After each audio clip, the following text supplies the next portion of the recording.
The original Trainspotting is widely regarded as the greatest Scottish film of all time, beating off such stiff competition as, I'll get back to you.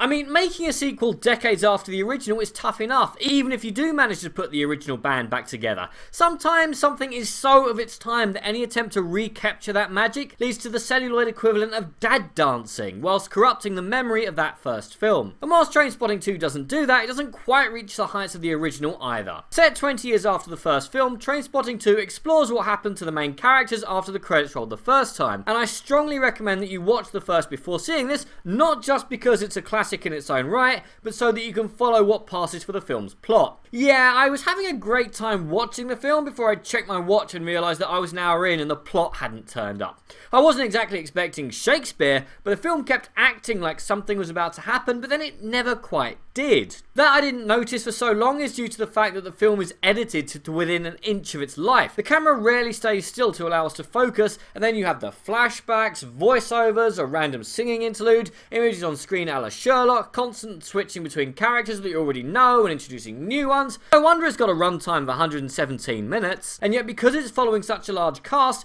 we never really get a chance to know or understand, let alone care for any of the characters in their situations. I mean, that's not to say the performances aren't good. Everyone is fantastic, especially Robert Carlyle in the role he was born to play as Begbie, who I guess functions as what you might call the villain, if you're feeling charitable, although Carlyle gives the role more subtlety and depth than you would think. Soundtrack still rocks though. Trainspotting 2, Train Harder, never quite reaches the heights of its predecessor, but it's a good film in its own right. It is slightly over-edited and it could do with losing a character or two, but it does fill Robert Carlyle's promise that Trainspotting 2 is going to be quite emotional for people because the film sort of tells you to think about yourself. You're going to be thinking, what have I done with my life? So I'm going to call this one See It, guys. And what is your favourite sequel that happened decades after the original? And what did you think of Trainspotting and Trainspotting 2?